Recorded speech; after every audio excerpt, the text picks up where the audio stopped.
Sampean bener sejarah. Kenapa tahu-tahu kita ini merasa Sunni? Dan setelah merasa Sunni seakan-akan kita ini paling benar atau yang di luar Sunni adalah salah. Padahal kita tahu Islam dimulai dari Muhammad. Istilah Islam populer itu mulai Nabi Muhammad. Meskipun secara sejarah istilah itu dimulai Nabi Ibrahim. Ini mulai populer itu era Nabi Muhammad. Kemudian Nabi Muhammad itu sebagian riwayat hanya ngendikan ketika banyak firqah. Itu yang benar adalah ahli sunnah wal jamaah. Ketika Nabi ditanya wama alamatu dzalik atau manhum dzalik ya Rasulullah, jawab Nabi ma ana alaihil yauma wa ashabi. Ya satu kelompok yang mengikuti perilaku saya dan perilaku para sahabat saya. Tapi ya dawuh begini itu kan enggak jelas. Artinya enggak jelas itu ya sahabat yang mana? Wong sahabat itu nak era Abu Bakar anute gampang era karuan. Wong anane mau Pak Abu Bakar.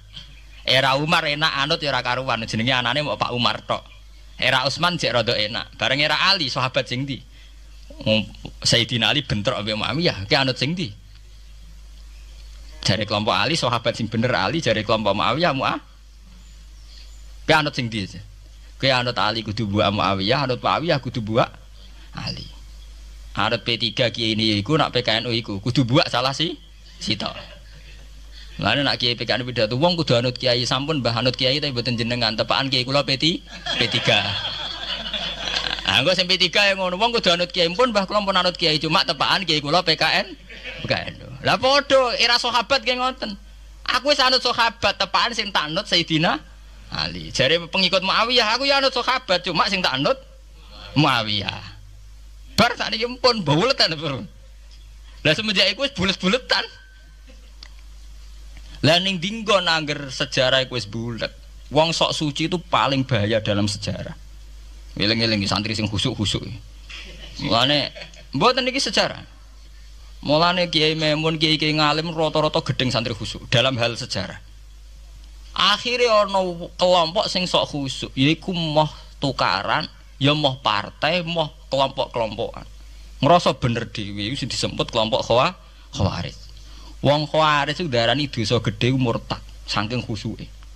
Ora ana dosa cilik, kabeh dosa iku gedhe. Mergo dosa iku bentuk pelanggaran terhadap Allah Subhanahu wa taala. Wis entek khusuk wong Khawarij. Ora ana wong khusuk dalam sejarah kaya wong Khawarij.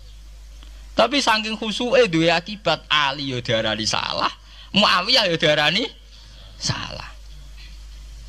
Ya kaya wong saiki. PKB diarani salah, PKNU diarani salah, NU diarani salah, Muhammadiyah diarani salah. Dekne mau klunak-klunuk ning kamar ora tau gawe madrasah, ya ora tau mulang ngaji. Ya ora tau dadani umat, mau pertuntang-pertuntung. Iku Khawarij, ngono jenenge apa? Khawarij. Saelek-eleke partai iku sering duwe paguyuban, ngrudak-gruduk istighosah mbok gawe sekolahan. Saelek-eleke partai. Saelek-elek ormas yo sering gerakno masa nganggo kebaikan. Tapi sak soleh-soleh wong dhewean paling klunak-klunuk. Padahal nek nggawe madrasah dhewe, nek ora gawe proposal lho. Nek ora ngono donyane entek, padahal donyane mung sapi kuru entek. Iku nggo pondasine tok ora cukup. Nggo pondasine tok mboten apa? Cukup. Wis wong soleh paling apik sak donya, umpama niat gawe masjid lho. Ndadekno pondasine tok tanpa gretok ora ngarah cukup. Ngaduk sing rapati sholat lewat partai proposal sana sini masjidnya dadi mewah mbok dhuwit subhat mbok haram mbok abang mbok ijo mbok. Akhire wong Khawarij gawe satu kelompok sing ngalalno darahe Ali ya ngalalno darahe Muawiyah. Akhire matek dipateni wong Khawarij. Sampai sekarang para teroris, para bom bunuh diri itu rata-rata berangkat dari orang yang sudah anti sama kepartaian, anti sama golongan, merasa suci sendiri, kemudian banyak terjadi bom bunuh diri dan sebagainya. Itu sejarahnya panjang. Memang samu gampang tapi urip ya. Sebab itu semenjak itu sudah ulama-ulama itu tidak seneng sama orang yang merasa sok suci sendiri, benar. Loh, saya sering ditanya, Gus, sampean itu kan tidak berpartai. Terus kalau organisasi di Indonesia yang sampean ikuti apa? Tak jawab. Asal NU atau Muhammadiyah itu mayoritas, saya hanya ada di antara dua itu. Asal mayoritas, masih mayoritas. Soal aku tidak pengurus, memang tidak pengurus, tapi saya milih di antara NU atau Muhammadiyah. Asal masih mayoritas. Secara organisasi lah. Bahwa per detail perilaku kita karena kita punya ilmu, Ya mungkin kita punya keekhasan sesuai kapasitas masing. Tapi kita harus milih salah satu NU atau Muhammadiyah. Karena ya Nabi sering pesan bahirul muslimin wa man sadza fin nar alaikum bil jamaah fa inna yadallahi ma'al jamaah wa man sadza fin nar. Kamu harus ikut kelompok mayoritas. Kamu enggak boleh hidup sendiri. Wa man sadza fin nar, yang merasa benar sendiri masuk neraka. Ya karena itu tadi ada madrasah karena dibikin kelompok NU. Nanti ada sekolahan modern yang menjadi izzatil Islam wal muslimin melawan wong Kristen atau wong fasik ya sekolahan Muhammadiyah.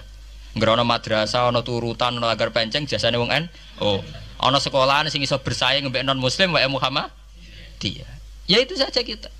Karena kalau tidak direduksi begini kita akan ikut kelompok-kelompok kecil yang merasa benar sendiri. Misalnya kelompok-kelompok yang kecil-kecil sing aneh-aneh. Itu kan mereka lebih orisinil. Tapi orisinil kelompok kecil tuh luwih ngeri. Misalnya kayak kemarin ada kelompok An-Nazir. An-Nazir mungkin dia bisa ngepas no dawe Nabi. Yang sing rambutnya diping nih loh. Sing tenggene japos bodone beda mek bodo kita. Saya tuh pernah melihat di Metro, ini cerita intelektual. Pernah lihat di Metro wawancaranya ketua Jamaah An-Nazir. Itu dalam banyak hal memang mereka ingin memiripkan sama Nabi. Misalnya rambut dipilok, diping. Dalam sejarah, sampean takok ahli hadis, memang Nabi Sayyidina Umar Bakar itu rambutnya apa di apa itu disemir. Terus mereka kalau sholat isya itu akhir, katanya Nabi kalau sholat isya sulusul lail dan sebagainya dan sebagainya. Tapi apa sisi yang dari itu terus kemudian merasa persis Nabi? Wong Nabi itu macam-macam. Beliau hidup itu berapa tahun? 23 tahun. Semenjak beliau jadi Nabi itu ngalami kenabian pinten 23 tahun. Dan itu punya ikhwal-ikhwal yang rawan ada nasah mansuh. Seperti sekarang di Pondok Indramayu di mana-mana ada satu kelompok yang anggap kehidupan sekarang itu adalah periode Makkiyah. Periode Makkiyah itu satu periode yang dimana sholat rapati wajib, zina rapati haram, nyabu rapati. Ya ada kelompok-kelompok di kota-kota begitu. Di kota-kota juga banyak orang yang sama orang zina itu biasa, sama orang nyabu biasa. Mereka sendiri tetap mengharamkan zina, tapi nggak perlu dilawan. Sehingga polemik ketika FPI begitu, ada yang mengatakan periode sekarang itu mirip Makkiyah, di mana kemungkaran nggak perlu dilawan, yaitu bil hikmati wal mau'izatil hasanah. Ada orang yang menafsirkan Islam sekarang itu sudah periode Madaniyah, sehingga kemungkaran harus dilawan. Yang kayak FPI itu yang anggap sekarang sudah periode Madaniyah. Lah itu kan artinya begini, semua itu toh mengklaim mirip-mirip niru Kanjeng Nabi. Masalahnya semua itu juga ngeklaim mirip-mirip niru Kanjeng Nabi. Nah, terus kemudian ini cerita Malik ahli sunnah. Kemudian sejarah memanjang. Sausi Ali bin Muawiyah keok, Sayyidina Ali keok di putra Sayyid Husain. Sayyid Husain kon ngakoni pemerintahane Yazid teng Syam. Sayyid Husain boten kersa. Idzan al mautu khairun li. Kalau begitu lebih baik mati. Terus dibantai teng Karbala. Bons. Ketika dibantai di Karbala malah melahirkan trauma lagi. Wong Islam sing model tipikal Sunni tetap melok Yazid. Tipikal Sunni bukan Sunni, tipikal Sunni. Artinya melok Yazid wes ora usah dituntut dendam, malah ra ono bare. Akhirnya gak dendam. Kelompok Syiah iku apa-apaanan, putune Nabi kapundhut kok dingin-dingin saja. Kudu ono revolusi, akhirnya revolusi. Sing nglahirno kelompok Syiah kanthi sak mangke. Karena kelompok Syiah itu berangkat dari tragedi Husain, semua penanggalan Syiah mengacu 10 Muharram di tanggal kabudute Sayyid Husain, dan revolusi Syiah selalu mengacu kebangkitan Sayyid Husain. Lah ahli sunnah mulai dulu karena melihat fenomena sing macam-macam wis pokoke kaya wong Indonesia saiki. Tenan mboten derek-derek iku mulai dhisik. Bon, begitu terus sejarah sampai lahirnya sejarah intelektual. Dan semuanya itu oleh ulama harus dipelajari. Karena kalau nggak dipelajari, nanti itu ada beberapa hal yang paradok. Paradok itu tadodi. Misalnya begini, saya beri contoh ya tadi. Nabi itu berkali-kali ngendikan abghadul halal ilallah at-tolak. Sesuatu halal yang paling dibenci Allah itu tolak, cerai. Oke. Tapi ada masalah pada umatnya. Yaitu umatnya itu nikah itu bisa iya bisa tidak, karena ya perilakunya umat itu kan nggak jelas.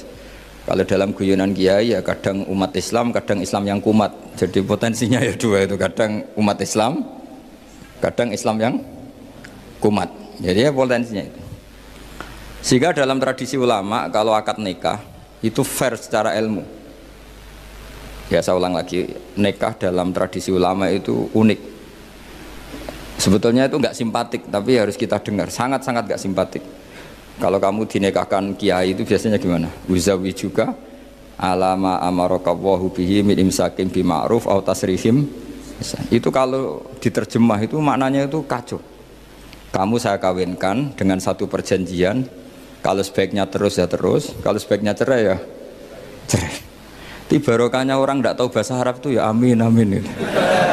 Padahal tuh kalimat itu sebenarnya agak kacau, karena pertama nikah sudah uzawi juga alama amarakawahu bihi, saya kawinkan kamu sesuai panduan yang diperintahkan Allah. Panduannya orang nikah itu hanya dua tadi, min imsakim bima'ruf, kalau baik ya terus, au tasrihim bi ihsan, kalau tidak baik ya cerai. Hadirin bilang amin amin, terus ya sudah, terus qabil tu nikah wa taswija itu. Tapi itu ilmu. Islam itu agama yang pro ilmu. Jadi cocok tidak cocok, kalau itu satu potensi dibicarakan. Sehingga setiap khitab kepada Nabi itu terusannya ada kata fa'in tawallau.